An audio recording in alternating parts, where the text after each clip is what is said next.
Welcome to the Next Level Life podcast with Christine Corcoran. This podcast is made for the powerhouse businesswomen who are ready to ignite their fullest potential. This is where we will dive deep into the mindset breakthroughs and sprinkle in some kick up the butt motivation so you can scale your business with confidence and clarity.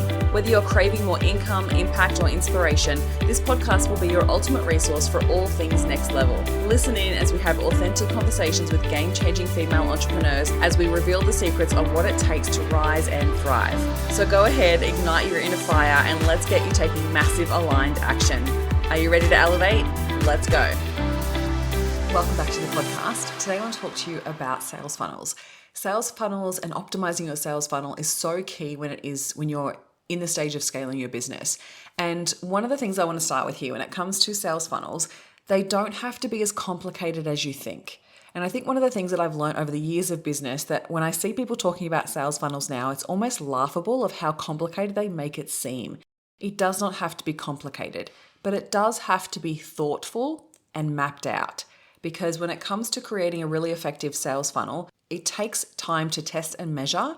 It takes intentional time to really unpack the customer journey of where you want to send your clients and how you're going to nurture them and how you're going to firstly attract them, then nurture them, and then convert them. So it does take intentional time. And I think sometimes when you're not sure of what they mean by a sales funnel or optimizing a sales funnel, it can seem very complicated. I find that having a team member that also helps with the technical side of things, like the actual tech, makes my life so much easier. But when it comes down to a general sales funnel, the whole purpose of a sales funnel is to guide a potential client from being unaware of who it is that you are and how you can help them, to being super clear on how you help them and highlighting the problem that they are experiencing and how you are the right fit to work with, and then nurturing them in order to trust and to build credibility and to trust you in order to convert, and then guiding them through the conversion phase. That's what it's intentionally wanting to do. Now, understanding the psychology of your customer is where it takes things to a whole new level. So when you understand the experience of a customer from being completely unaware of who it is that you are and how you help people, getting them really clear on the problem that you solve and guiding them through the psychological shifts and changes that need to happen in order for a client to be ready to buy is where things get a little bit complicated, okay? So if you don't understand that or you don't have that information, it can be really uncomfortable to look at a sales funnel and be like, how am I going to make this better? And what we want to do is in this phase, if you're really unclear of how a customer thinks and feels about the problem that you help them solve, and the stages that they go through in order to go from unaware to really clear on the problem that they have, to seeing your solution as an opportunity to solve that problem, and to then trust and build that trust and credibility in order to then be ready to buy, to then convert. That's where things start to play into building out a really optimized sales funnel.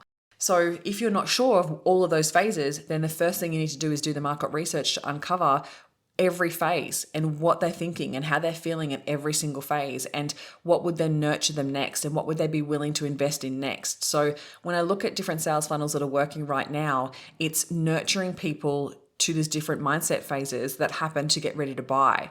And the more that you can be an authority in one space really does help with that, because otherwise you're trying to sell to too many different types of ideal clients. And you want to get super clear when it comes to optimizing a sales funnel. You want to get super clear on exactly who that offer is for, so then you know how to nurture them to get ready to buy. So we can start from either end of the funnel, right? We can start with the end in mind of like, okay, this is the offer that I really want to sell. And then we work backwards from that and we go, okay, what has to happen for that client to be ready to purchase this? What do they need to know about the person selling it? What do they need to trust within them? What do they need to see from them? What do they need to hear from them? And how can I nurture that within my content? Also, what has to happen for their own mindset shifts in order to get ready to invest in that offer? So we go back again and we go, okay, so what's happening? What's the symptoms they're having of the problem they're experiencing in their business or in their life? And how can we speak to that problem? How can we nurture them to then be aware of the solution? How can we nurture them to be confident that the solution that we're offering is the right fit for them? And how can we nurture any mindset blocks? And another way to put that would be objections, right? So if they have hesitations towards investing, we want to think about how we're utilizing our sales funnel to nurture them through that, to then overcome those objections before they're ready to buy, before that offer is presented to them.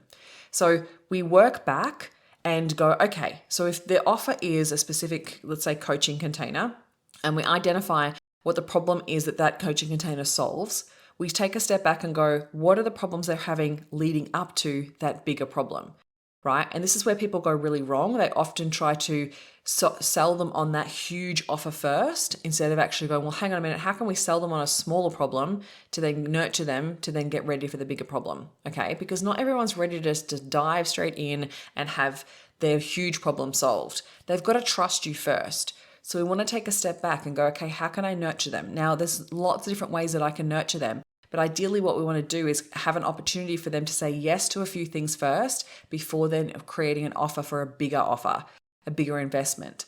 So we want to either have a low ticket offer or some free offers, free interactions with you in order to really build that trust and credibility. So we take a few steps back and go, okay, so what are some of the problems that our customer is experiencing before really recognizing that the bigger problem is a bigger problem? And so this is why it feels so complicated, because it takes time to really get to know your ideal client and then backtrack it. So I did some market research interviews recently and was getting really clear on, like, when they've invested previously with other coaches, what do they need to see from that coach in order to trust them? What do they invest in beforehand in order to trust them? And what were the solutions that they were offering earlier on before they then offered a higher coaching container?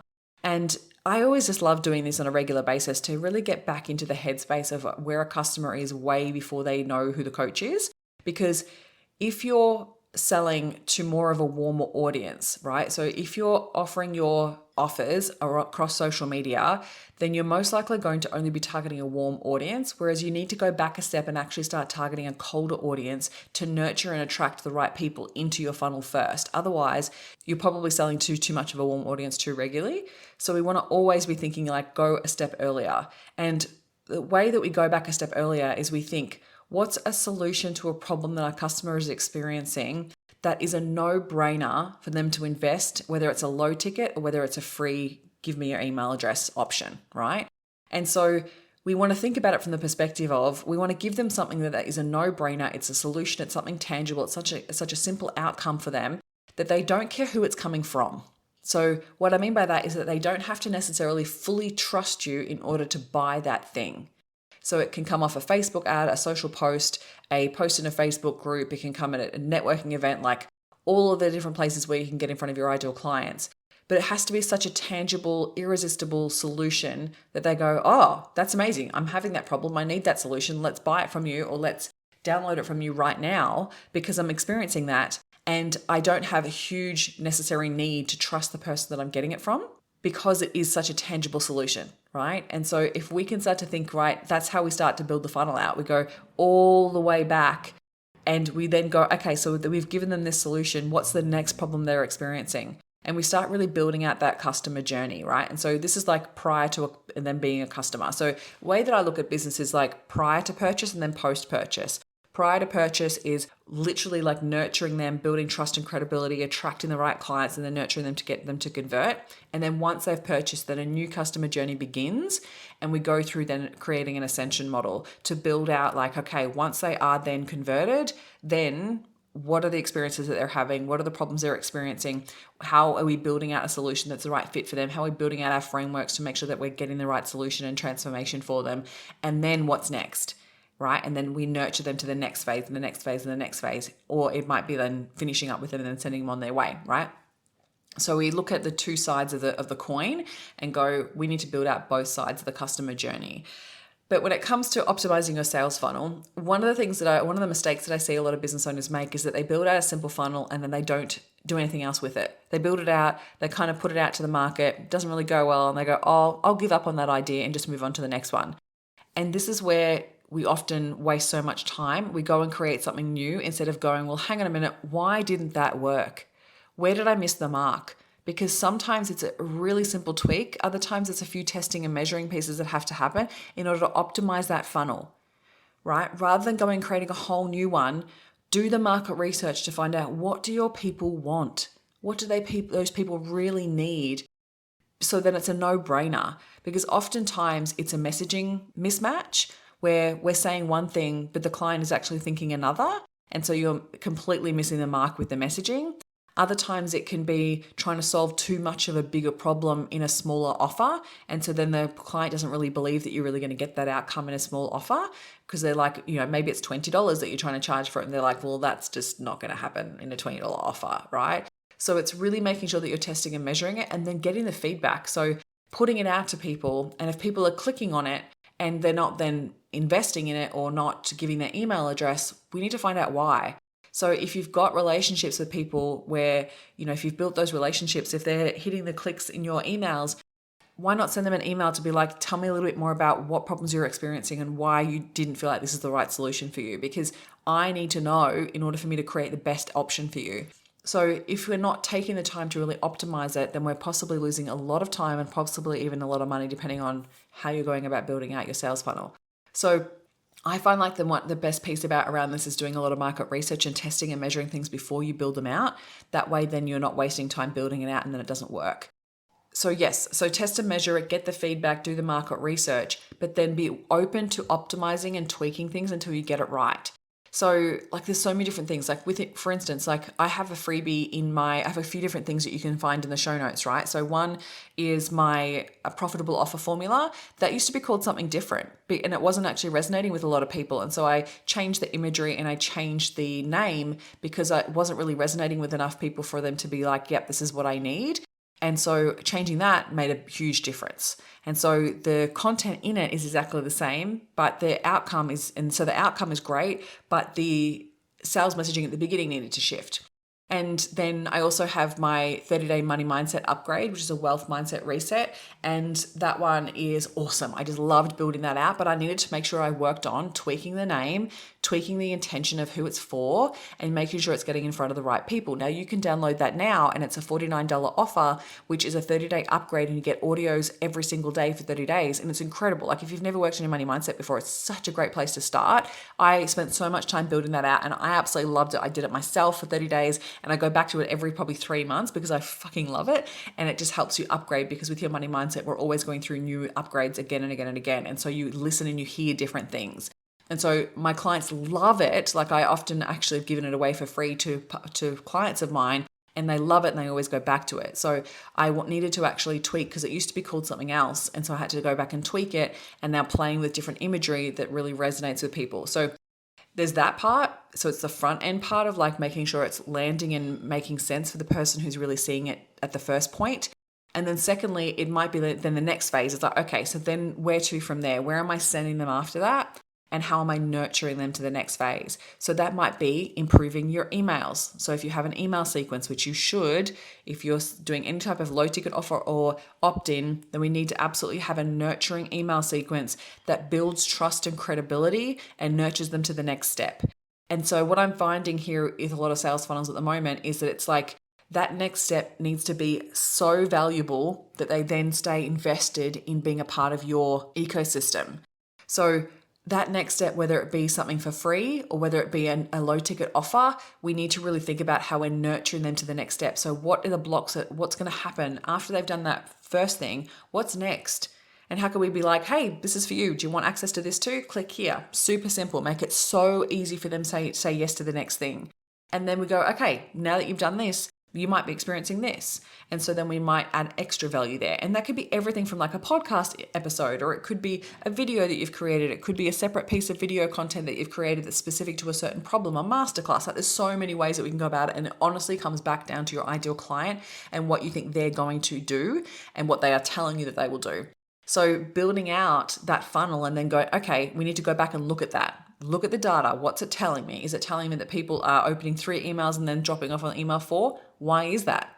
Is it at the wrong time that it's going out? Is it the wrong subject line? And then if I have certain click-throughs, like looking at the click-through rates and being like, okay, are people actually going to the next step? Are they looking at the next thing? Why not? And we need to look at improving that part. So I think this is where I think some people give up, right? They literally go, oh, that's too hard basket to try and perfect that. And having someone on your team that loves the data side really helps, because sometimes like that can be a bit brain numbing for a creative. And so we get really excited to do the creative side of things, but when it comes to optimizing a sales funnel, it can be like super exhausting. And so we want to then look at, okay, the content of the emails. Are they actually resonating? Are we sending them in the right place? Are they downloading that podcast episode or whatever it is that you're giving them? And then what's next? How are we nurturing them? How are we building a stronger relationship? So by that point, then we need to really think about how are we encouraging them to take the next step to build a stronger relationship with the person who is selling. So for instance, it might be, again, jumping on a podcast so they feel more connected. It could be inviting them to a masterclass that's live. It could be inviting them to a live event. It could be inviting them to send you a DM. It could be you reaching out and actually having a conversation via DMs. So you really just want to think about like what's happening next and where are they at in that funnel to support them to make the next decision to buy. And whether that, like buy with their time or buy with money is irrelevant. So it either is like that next step, that next conversion piece that happens. So when it comes to sales funnels, like the optimization piece is what starts to make a business really work for you behind the scenes, and the automation pieces that really help to work behind the scenes. Otherwise, it can feel really manual, you doing a lot of the sales face to face. All right, so I don't want to go any deeper because I feel like if I go much deeper, we're most likely going to feel overwhelmed. But I think one of the things is where people go wrong is that we don't do the time to do the market research, we don't do the time to do the optimization, or we don't really think about it from the customer's point of view. And so we're just assuming that that's what they need next, and we're just kind of moving on. So if you have a sales funnel in place, really think about how you can optimize it. Firstly, if you don't have one, start building one out, start building out the customer journey. And if you want help with this, if you want me to create something that helps do this better, please let me know, because this is not something that I've created with an opt-in before. So I could possibly do that for you. If that's something that you really want, let me know and I can go and create it. All right, lovely. I hope you enjoy the rest of your day. And if you haven't grabbed your ticket for Unstoppable Women yet, absolutely put yourself on the notified list, because there aren't many early bird tickets left and they will only go to people who are on the list. So make sure you pop your name down for that. All right, ladies, if you've enjoyed this, please feel free to send me a DM and ask me any questions, or just let me know what you took away. Otherwise, enjoy the rest of your day. Thank you for listening. And if you found any value out of this episode, make sure you hit the follow button so you get access to the episodes as soon as they are live. And make sure you come hang out with me on Instagram. You can find me at ChristineCorcoran_coach. Have an incredible week.